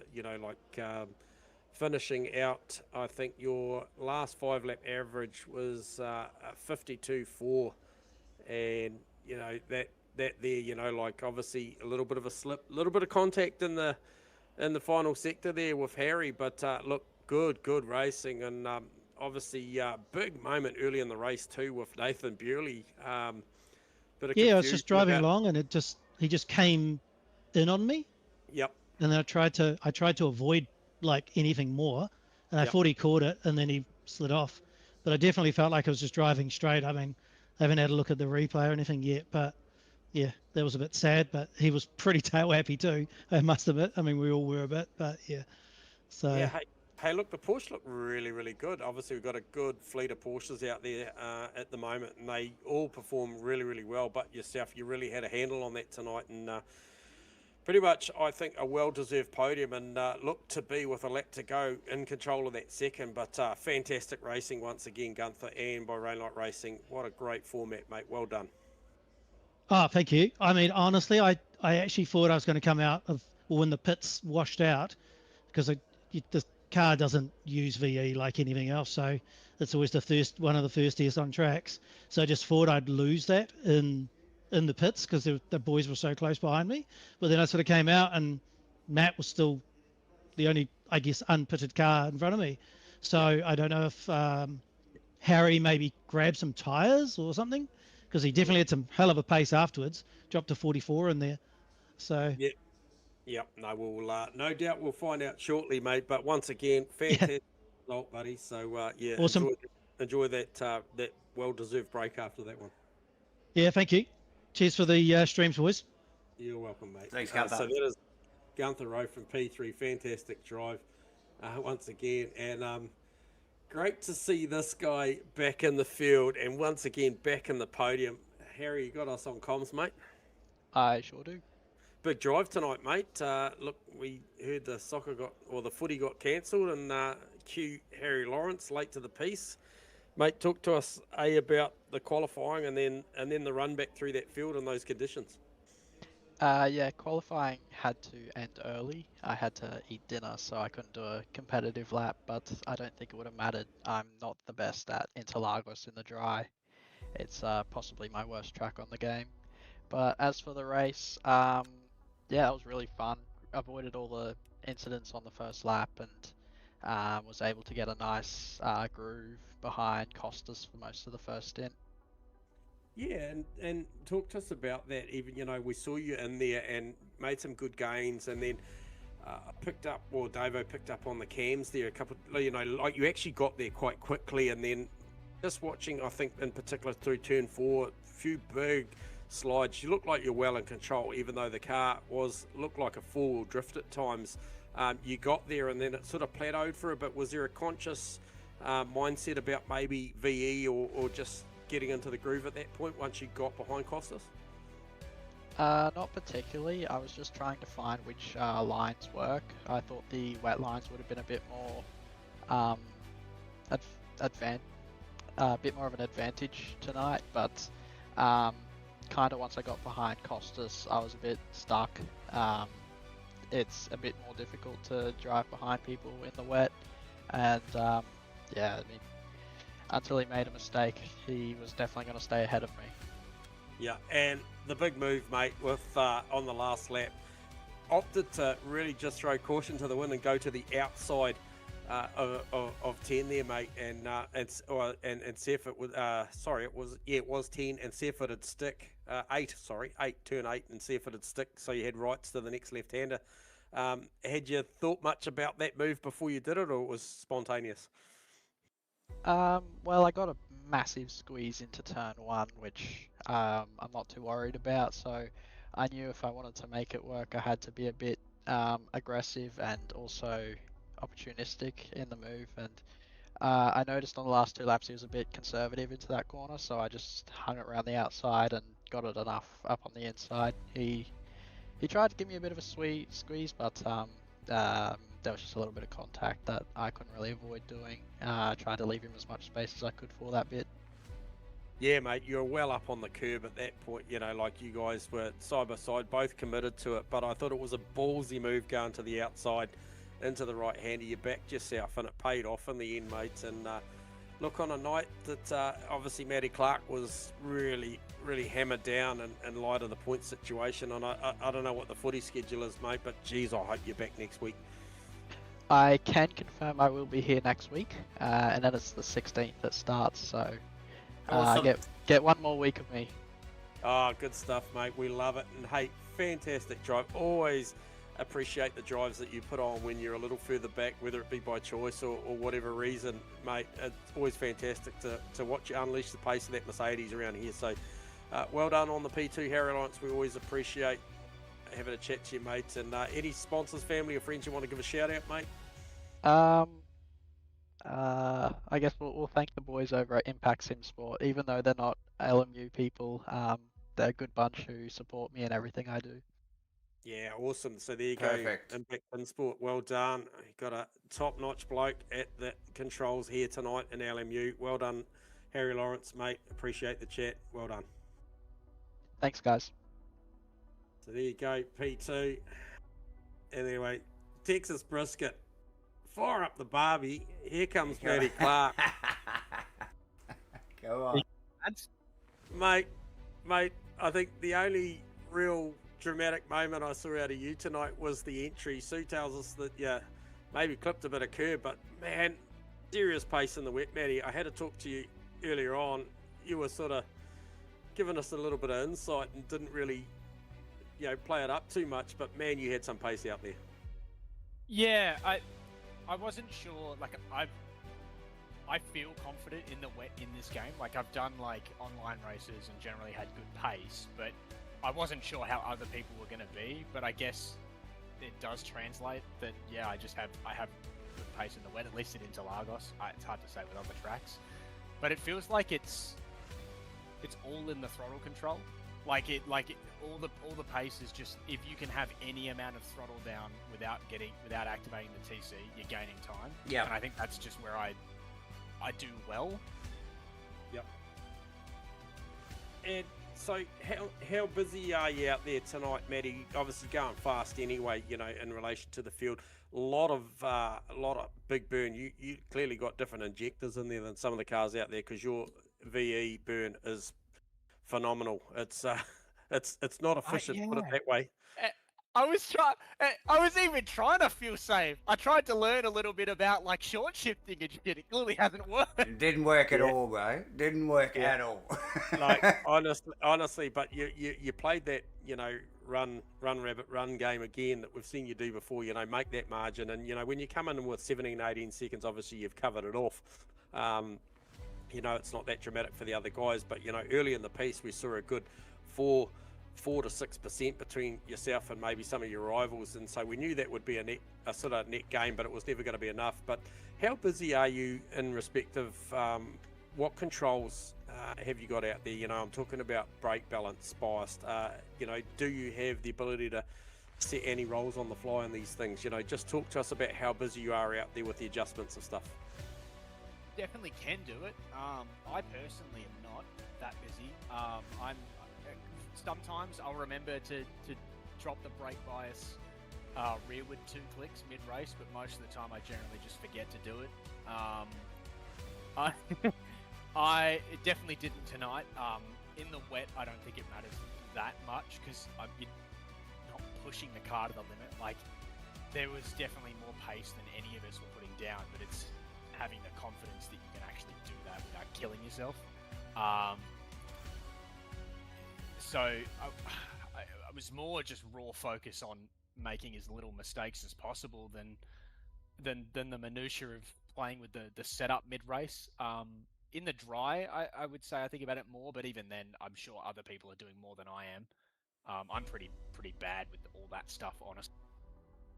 Yeah. So okay. So out there, so it's the driver input. So one would lean towards that's just your discipline, and then maybe your line choice. We heard Harry talking about he was searching for the go-kart line that didn't really work here. I think we, you know, maybe talked about We did. It doesn't really. I don't think it's a thing.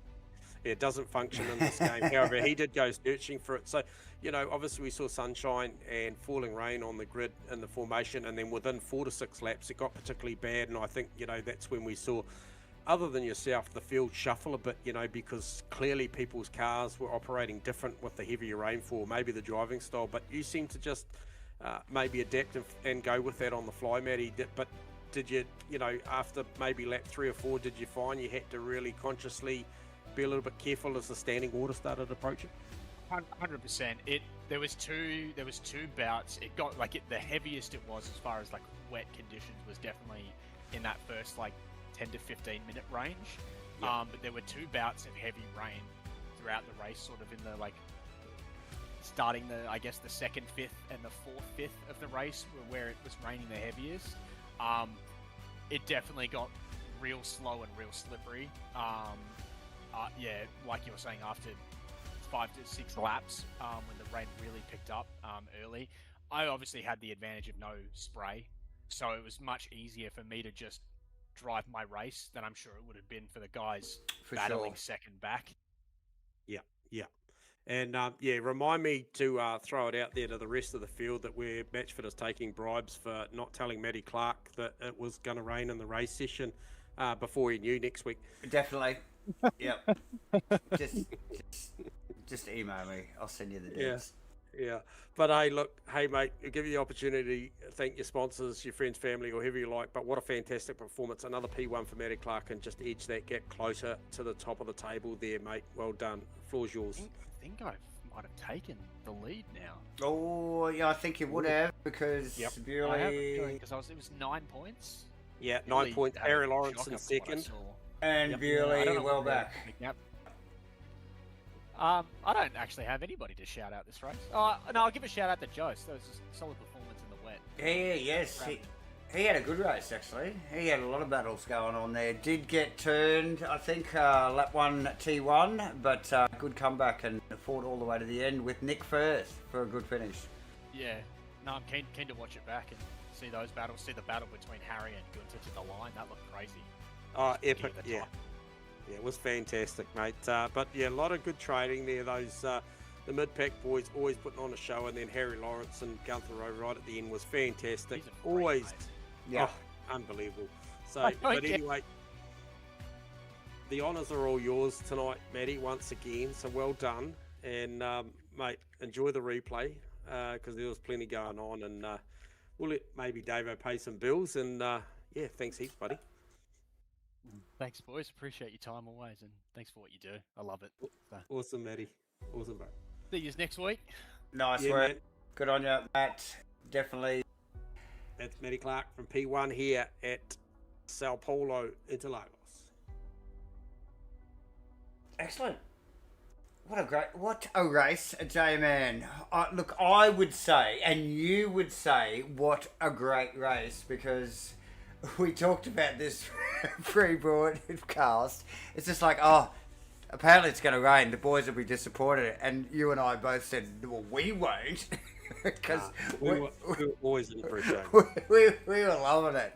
So, yeah, but look, challenging conditions for the boys. And look, this is what it's all about. Something a little bit different. And what a place to do it here at Interlagos here for round 4 in the 2026 Rain Light Racing LMU series, sponsored by MatchFit and supported by SimRacing. J-Man next week. Look, I should know where you know where it is? Sebring for round 5. Thank you, Rainlight, GAMAFLARE, MatchFit Entertainment, Supercars NZ, Sky 83, and all and everyone that supports us for what is 4 streams a week. J-Man, where are we going tomorrow night? Have we got this? We've got some detail about MatchFit's week. Let's have a quick look. Yep, for sure. I can tell you that Tuesday, if we just have a quick look here. Yeah, thanks, Sue. Appreciate you as always tuning in. We do really enjoy the inputs that yourself Absolutely gives us. Davo, what have you got for Tuesday? Supercars NZ, where Yes. are we going? Look, I don't even know where we're going, but it is Supercars NZ. Okay, I J-Man. can tell you we're going on Wednesday in the 992 Porsche Super Cup. We're going to Winton. I believe. Winton, yes, for Yep. ASRNZ. That's correct. Yep. And then Thursday, back again with ASRNZ. With a bit of back with ASRNZ, but with a bit of ACC this time. So much going on, J-Man. We got a little bit of iRacing, we got a little bit of LMU on a Monday night, we got a little bit of iRacing through the middle of the week, and then we got some ACC to round off the week. Plenty going on. Like I said, hit the like button if you're new to the channel. Please subscribe and hit your notifications. Thanks everybody that has joined in, obviously, in the chat box. Isaac, there's too many to list. Isaac, Lisa Taggs, Sue Clark, Regular, there, Haley, Renee, PD, friggin' J-Man, too many to mention. Oh, Nick Firth, J-Man's even in there. And obviously Wally Baker towards the end of the stream as well. So thank you everyone and all, and we will see you next week at Sebring for round 5 here on a Monday night. Bye for now. For now.